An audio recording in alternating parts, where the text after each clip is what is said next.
Primitive, non primitive, priority based scheduling. आज के class में हम लोग डिस्कस करेंगे तरुण वेटिंग रूम में है sir. Round robin scheduling.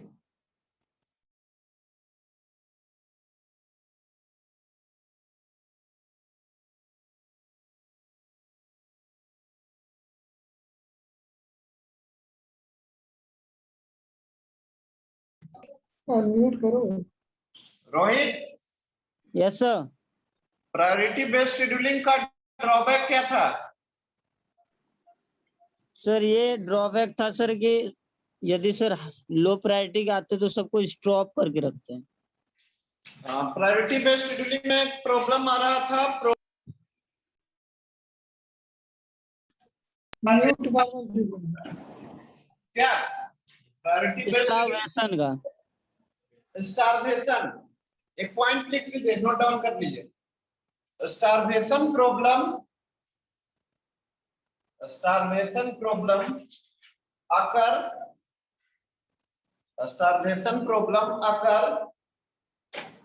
in priority based scheduling. Starvation problem occur in priority based scheduling. Priority based scheduling. Rohit, yes sir. Sir Tarun waiting room में है सर, एक बार इन कर लीजिए। हो गया। अच्छा रोहित, स्टारवेशन प्रॉब्लम को सॉर्ट आउट कैसे करते थे हम लोग? सॉर्ट आउट सॉल्व कैसे करते थे?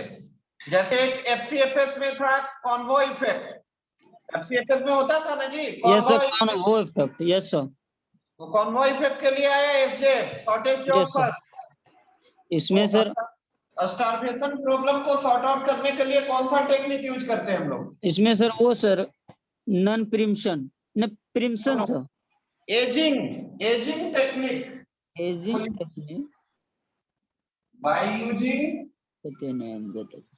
by using aging technique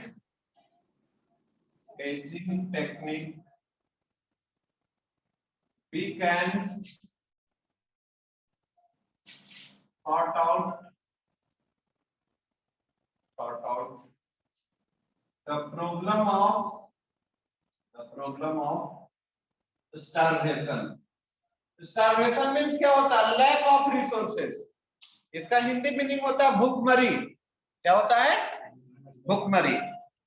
priority based scheduling में होता क्या था कि लो प्रायोरिटी का प्रोसेस को काफी लॉन्ग टाइम तक क्या करना पड़ता था? वेट। मान लीजिए सिस्टम में हाई प्रायोरिटी का प्रोसेस आते जाएगा, लो प्रायोरिटी का प्रोसेस क्या करेगा? वेट करेगा। इसी प्रॉब्लम को हम लोग क्या बोल रहे थे? स्टारवेशन। तो स्टारवेशन प्रॉब्लम को सॉर्ट आउट करने के लिए एजिंग टेक्निक यूज करते थे हम लोग। कौन सा? एजिंग टेक्निक में क्या किया जाता है? प्रोसेस के प्रायोरिटी नंबर को क्या किया जाता है? इंक्रीमेंट किया जाता है ग्रेजुअली। तो कभी मान लिए कि तुम यूनिवर्सिटी एग्जाम देते हो, 50 मार्क्स का एग्जाम है, पहला बार में 50 में 30 में पास है फर्स्ट टाइम। मान लिए कोई स्टूडेंट फेल कर गया तो उसका मार्क्स को क्या कर दे? घटा दे। 30 नहीं 20 में पास करना होगा।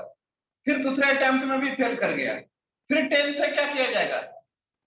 घटा दिया जाएगा सर। तो कभी ऐसा चांस मिलेगा कि बच्चा क्या करेगा? पास कर जाएगा सर। तो वैसे ही एजिंग में क्या किया जाता है? प्रोसेस के प्रायोरिटी नंबर को क्या किया जाता है? इंक्रीज किया जाता है। क्या किया जाता है? इंक्रीज किया जाता है, बढ़ाया जाता है। सर ऐसे जब किया जाता है तो सर जिसका हाई प्रायोरिटी होगा सर उसको यदि कुछ सेकंड के लिए वेट करना पड़े तो सर कुछ क्रैश भी तो हो सकता है। क्या हो सकता है? सर यदि सर इसके लिए एजिंग मतलब ऐड की करे हर बार यदि कुछ तो सर उधर जो हाई प्रायोरिटी वाला आ रहा है उसको फिर तो वेट करना पड़ेगा। तो उससे नहीं ना, वो तो हायर है। हायर को कैसे वेट करना पड़ेगा? तो सर जब सब हायर आते रहेंगे तो सर इसमें ऐड करते जाएंगे तो फिर क्या सर? चांस मिल जाएगा ना, चांस मिलेगा उसको। सर जिस टाइम पे चांस इसको मिलेगा खुद से ऐड करने के बाद लोअर प्रायोरिटी को, उस समय यदि कोई इससे थोड़ा सा छोटा आएगा लेकिन बट वो इमरजेंसी होगा तो क्या नहीं होगा? तो उसको वो नहीं किया जाएगा। जो हाई प्रायोरिटी आपको क्या बताए थे, प्रायोरिटी बेस्ड शेड्यूलिंग का use real time operating system में होता है। रियल टाइम ऑपरेटिंग सिस्टम का सबसे बड़ा ब्यूटी है क्विक रिस्पांस टाइम। यस आपको सर, न्यूमेरिकल में भी बताए थे पिछले क्लास में कि यस सर, रिस्पांस रेशियो इसका बहुत ही क्या होता है, कम होता क्विक है। होता है। यस सर, बेस्ट में देखो हाई प्रायोरिटी का प्रोसेस यदि डिले से भी सिस्टम में आता है तो उसका वेटिंग टाइम कितना आता था, 0 यस सर। आता था, 0। वो बात नहीं होगा। चलो अब देखते हैं राउंड रॉबिन शेड्यूलिंग, कुछ पॉइंट डिस्कस कर देते हैं। This type of scheduling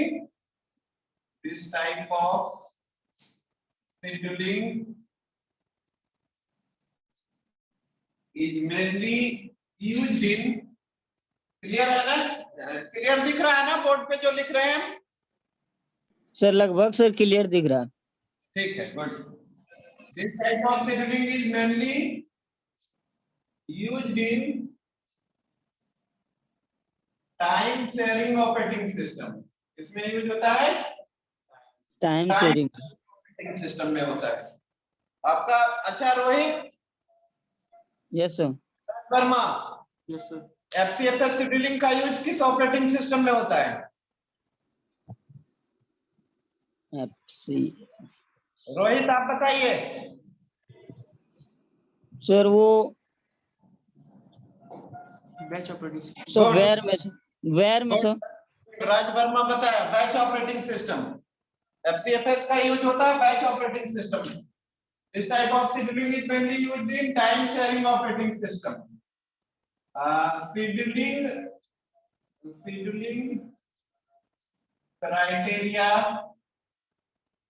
criteria of this type of scheduling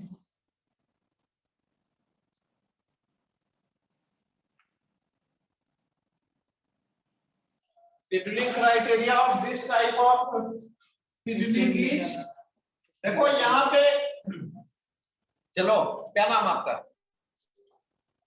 अभिषेक आप बताइए, प्रायोरिटी बेस्ड शेड्यूलिंग में शेड्यूलिंग क्राइटेरिया क्या था? शेड्यूलिंग क्राइटेरिया क्या था जी? प्रायोरिटी। यहाँ पे शेड्यूलिंग क्राइटेरिया 2 होगा, TQ plus time slice. Sir round robin का सर पूछ रहे हैं कि प्रायोरिटी बेस्ड का time quantum plus arrival time. Scheduling criteria क्या होगा यहाँ पे? टाइम क्वांटम और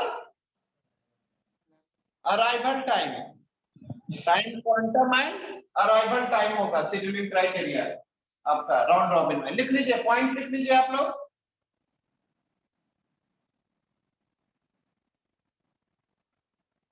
पॉइंट लिख लीजिए।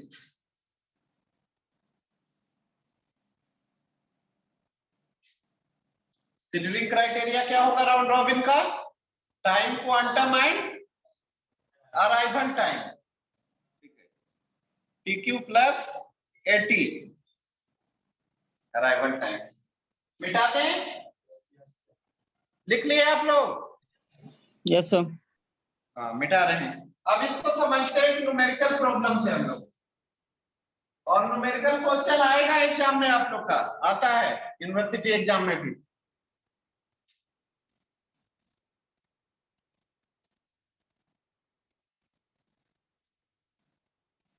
न्यूमेरिकल क्वेश्चन पूछता है, मगध यूनिवर्सिटी में नहीं पूछता था, बट पीपीयू में अप्लाइड क्वेश्चन आता है आपको, ऐसा नहीं केवल थ्योरी ही आएगा। ठीक है, तो ध्यान देते हैं हम लोग प्रोसेस। अच्छा एक मिनट और, मोड इसका कैसा होगा जी रोहित? मोड कैसा होगा? सर प्रिमिटिव होगा। मोड कैसा होगा? Mode pure primitive. Mode pure primitive होगा। ठीक है, मोड प्योर प्रिमिटिव होगा और क्राइटेरिया भी बताए, criteria PQ plus 80 time quantum plus arrival time. अब देखते हैं हम लोग क्वेश्चन। प्रोसेस आपका there are 6 process P1 P2 P3 visible है ना? Yes sir.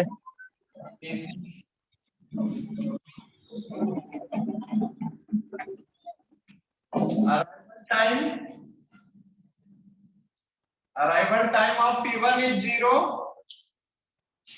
P2 is 1, 2, 3, 4, 6, ठीक है?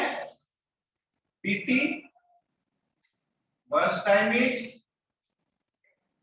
4, 5, 2, 1, 6, 3, ठीक है? अब हम लोग शेड्यूल करेंगे इसको, तो शेड्यूल करने के लिए दो चार्ट मेंटेन करना होगा। एक तो गैंट चार्ट होगा और दूसरा क्या होगा? दूसरा क्या मेंटेन करेंगे जी? Ready queue. ये तो उसमें भी करते थे ना हम लोग। Yes sir. रेडी क्यू, ठीक है। अब देखो ये थोड़ा कॉम्प्लेक्स है बाकी सारे शेड्यूलिंग से, क्योंकि यहाँ पे 3 चीज मेंटेन करना होता है। एक तो रिमेनिंग बीटी, एक क्या? Remaining BT. एक तुम्हारा गैंट चार्ट को देखना होता है और तीसरा रेडी क्यू को इस टाइम अपडेट करना पड़ता है। तो यहां से स्टार्ट करते हैं हम लोग at time 0। At time 0 ready queue में कौन सा प्रोसेस आया है? P1 एग्जाम में जो क्वेश्चन आएगा उसमें TQ आपका दिया हुआ होगा। TQ इक्वल टू 2 है इसमें। TQ इक्वल टू 2, यानी टाइम क्वांटम कितना है? 2 है। TQ या इसी को QT बोलते हैं, क्वांटम टाइम। टाइम क्वांटम कितना है जी? 2। तो 0 टाइम पे कौन सा प्रोसेस आया हुआ है? P1। मतलब दूसरा कोई ऑप्शन नहीं है, P1 ही कैंडिडेट है अभी यहाँ पे, जिसको हम लोग सेलेक्ट कर सकते हैं। तो P1 अभी यहाँ पे कितने यूनिट टाइम तक चलाएंगे? P1 2 unit time, because time quantum is 2, because time quantum is 2। तो 2 यूनिट टाइम तक हम लोग किसको चलाएंगे? P1 को। अब यहाँ पे remaining BT of P1 is 2। अब देखो फर्स्ट काम तो एक ये P1 को शेड्यूल कर दिए सर। कैमरा हियर जाए सर। टाइम 2 कौन कौन सा प्रोसेस आया रेडी क्यू में बताओ? Sir P2 P3। P2 पहले आया, उसके बाद कौन आया? P3 sir. अच्छा एक चीज और, ये आपका रन स्टेट है रेडी, जिससे पूछेंगे वो बताएगा। चलो जी तुम बताओ, अभी रेडी स्टेट में कौन सा प्रोसेस है? कौन कौन प्रोसेस है? P2 and P3, good. Run state में कौन है? रन स्टेट में कौन था? P1। तो यहां से P1 जो है रन से आएगा किधर? रेडी में। रन से आएगा कहां पे? यानी P1 को कट करेंगे हम लोग यहाँ पे और Q के एंड में ऐड करेंगे, और रेडी से रन में कौन जाएगा? रोहित सर P2 जाएगा। P2 sir. P2 according to arrival time.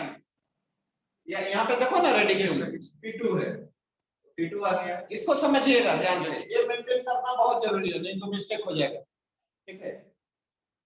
तो अब शेड्यूल करेंगे हम लोग P2 को for how much unit of time? 2 unit time, because time quantum is 2. तो 2 to 4 इसको शेड्यूल करेंगे P2 and remaining BT of P2 is 3, ठीक है? अब आपका एक चीज एट टाइम 4 कौन कौन प्रोसेस आ गया? P3, P4, P5, P3, P4 and P5, P2 यहाँ से ऐड होकर लिखाएगा रेडी क्यू में, कोई दिक्कत? No sir. यानी P2 अभी जाएगा रन से कहाँ? रेडी में, और P3 आएगा रेडी से रन में। How much BT of P3? 2, तो 4 to 2 6 P3, यहाँ पे P3 को कट करेंगे और क्यू में ऐड करने की जरूरत नहीं है क्योंकि दो ही उसका फर्स्ट टाइम था और दो क्वांटम टाइम था। P3 अपना एग्जीक्यूशन क्या कर लिया? कंप्लीट कर लिया। कोई दिक्कत? No sir. अब देखो तुम्हारा at time 6 P6 also arrived in ready queue, मतलब all the process are arrived in ready queue, सारा प्रोसेस रेडी क्यू में आ चुका है। अब देखो किसका टाइम है? P1, 6 to 8 यूनिट P1 चलेगा। P1 को क्यू में ऐड करने की जरूरत नहीं है क्योंकि इसका रिमेनिंग बिट क्या हो गया? 0, यानी P1 एग्जीक्यूटेड। P1 के बाद कौन है रेडी क्यू में? P3। How much unit of time? Sir P2 है सर। पटे नहीं थे क्या? No sir. P2 sir. एक मिनट, P3 का कितना था? P4 चलेगा? कौन चलेगा? For how much unit of time? 1 unit time, और एग्जीक्यूट हो गया। क्यू में ऐड नहीं करेंगे, कट कर दो। नेक्स्ट कौन है? P5, for how much unit of time? 2 unit time P5 यहाँ से कट होगा और क्यू में ऐड होगा। Remaining bit of P5 is 4, ठीक है। Next one is P2, BT of remaining BT of P2 is 3, 11 to 13, कौन चलेगा? P2 कट होगा और क्यू में ऐड होगा, ठीक है। नेक्स्ट वन इज P6, क्या?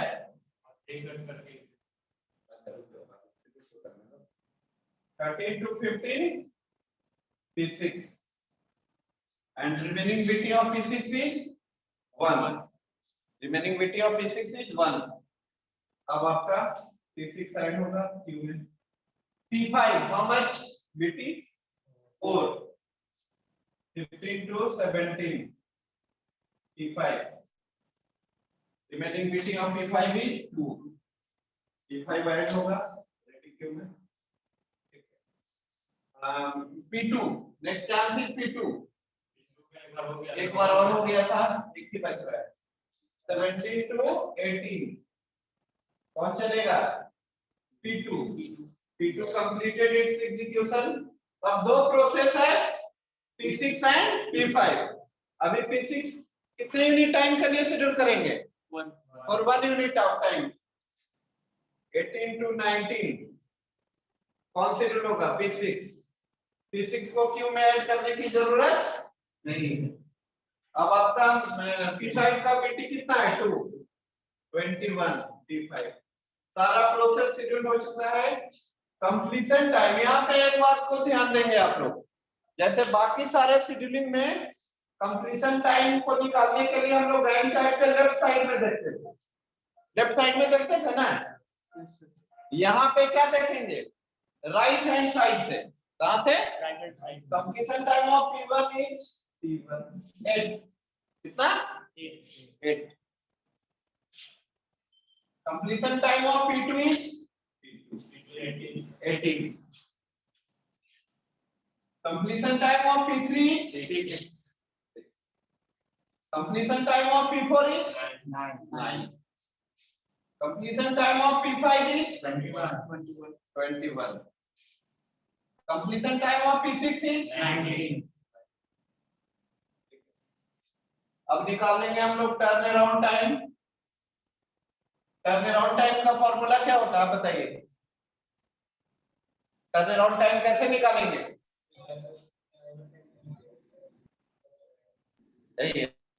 CT minus 80, completion time minus arrival time. कैसे आप पढ़ाई करते? देखिए देखिए, turn around time equal to PT minus completion time में माइनस करेंगे किसको? Arrival time. तो बताओ P1 का कितना होगा turn around time?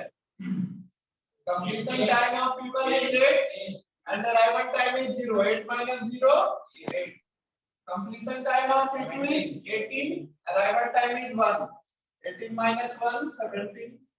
Completion time of P3 is 6 and arrival time is 2. 6 minus 2 4. Completion time of P4 is 9 and arrival time is 9 minus 3 6. Completion time of P5 is and arrival time is कितना होगा? 17.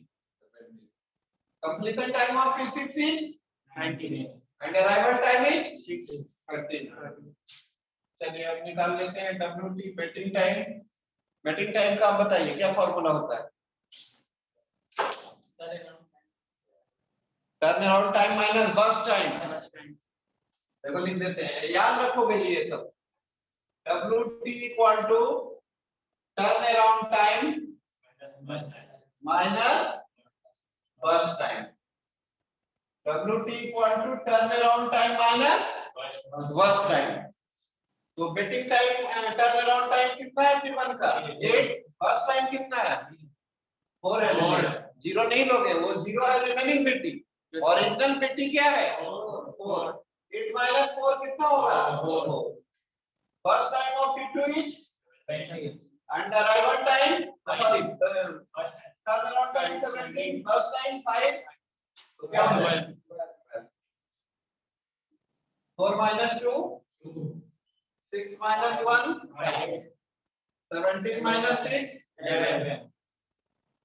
13 minus 3 10 ये हो गया। अब देखो एक चीज यहाँ पे राउंड, अच्छा बताओ जी रोहित। Yes sir.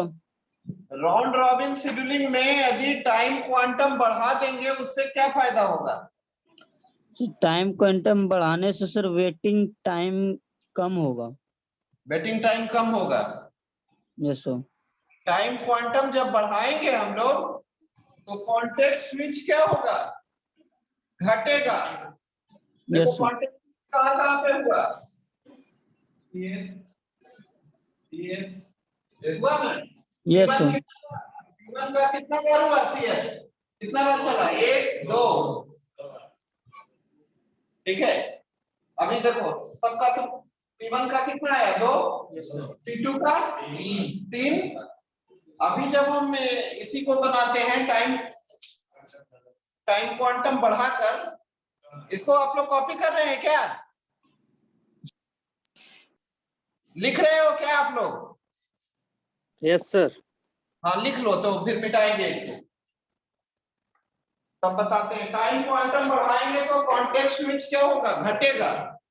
बट एक चीज बढ़ भी जाएगा, स्टार्वेशन का प्रॉब्लम हो जाएगा। क्या होगा?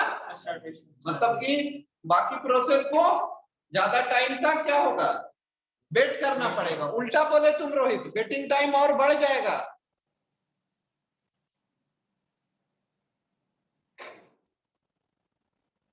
एवरेज वेटिंग टाइम देख लेना, बढ़ जाएगा। उतार दे। हो गया सर। ऑफलाइन से ज्यादा फास्ट ऑनलाइन वाले ही। स्क्रीनशॉट लिए हो क्या जी? No sir.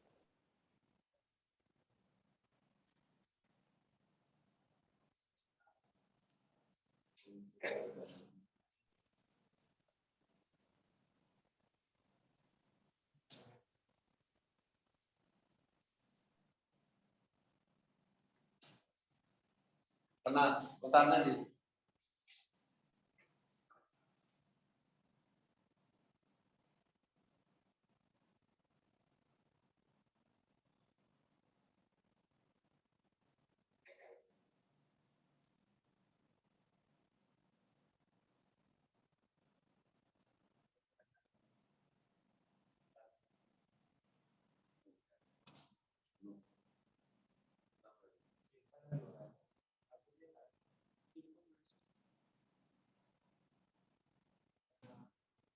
चलो लिख लिए आप लोग, मिटाएं।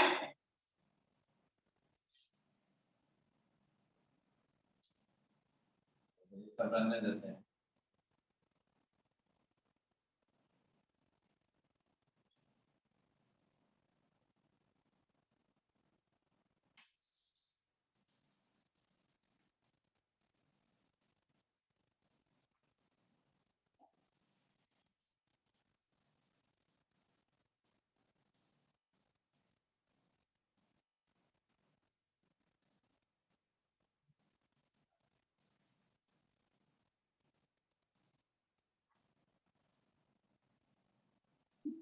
Hello sir. 4 hello sir. 5 हाँ सर टाइम हो गया सर, नेक्स्ट क्लास है सर। अच्छा, तो बस सर 2 मिनट बता रहे हैं।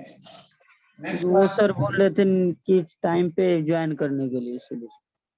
अच्छा आएंगे वही ना क्लास में, रुक जाओ। 1 6 2 मिनट में बता दो। टाइम क्वांटम ए रेडी क्यों हो गया? टाइम क्वांटम 4 रख के बनाते हैं। टाइम क्वांटम 4 रखेंगे। एट टाइम 0 कौन सा प्रोसेस आया है? P1 sir. P1 को हम लोग शेड्यूल करेंगे। टाइम क्वांटम 4 है, 0 to 4 P1 gate schedule. Eight 4 कौन प्रोसेस आ गया? P2 P3 P4 and P5। P1 completed its execution। अब शेड्यूल करेंगे किसको? P2 को। 4 to 4 8। Remaining BT of P2 is 1। P2 अब देखे चेक करोगे, P6 भी आ गया रेडी क्यू में। P2 को कट करोगे, यहाँ पे लिखा है। Next chance is P3। Time quantum 4 है बट इसका बीटी कितना है? 2। तो 4 यूनिट नहीं चलेगा, 2 यूनिट ही चलेगा। 8 to 10 P3 gets scheduled। P3 completed its execution। ठीक है। अब P4 how much? BT of P4 1। 10 और 1 11। कौन चलेगा? P4 completed। Next is P5। 11 4 15 P5 add होगा। Remaining BT of P5 is 2। P6 कितना यूनिट चलेगा? 3 यूनिट। 15 3 18। कौन चलेगा? P6 also completed। P2 remaining BT of P2 is 1।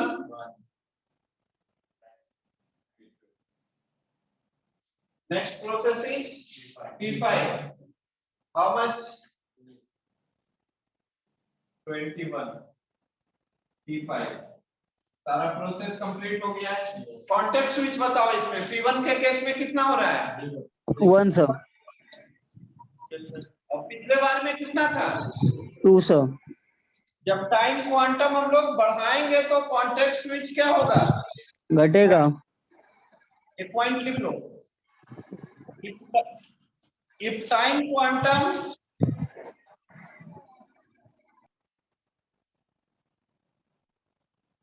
increases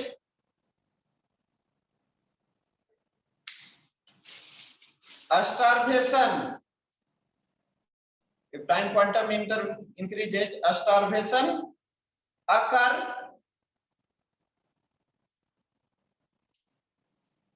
but decreases context switches, but decreases context switches। context switches क्या होगा? Decrease होगा। Sir starvation तो sir जब time quantum कम भी होगा तो सर 1-2 बार बाद तो सब ये आ ही जाता है ना रेडी क्यू में। आ जाता है ना, लेकिन मिल तो रहा है ना, थोड़ा थोड़ा करके मिल रहा है आपको। लेकिन टाइम क्वांटम जब बढ़ा दीजिएगा तो लंबा टाइम तक क्या करना पड़ेगा? मिलने का वेट करिएगा। ठीक है। हाँ ये भी। तो बीच का रखना है ना, टाइम क्वांटम बहुत ज्यादा रखना है ना टाइम क्वांटम क्या करना है?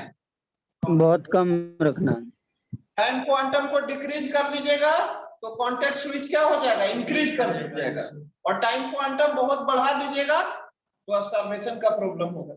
ठीक है, एनी डाउट? अभी नेक्स्ट क्लास है ना आप लोग का, चलिए ठीक है। Yes sir. अगले सुनो, अगले क्लास में हम आएंगे तो बैंकर्स एल्गोरिथम पढ़ाएंगे तुम लोग को। पढ़े हो bankers algorithm? Yes sir. Yes sir, वही सर चल रहा है।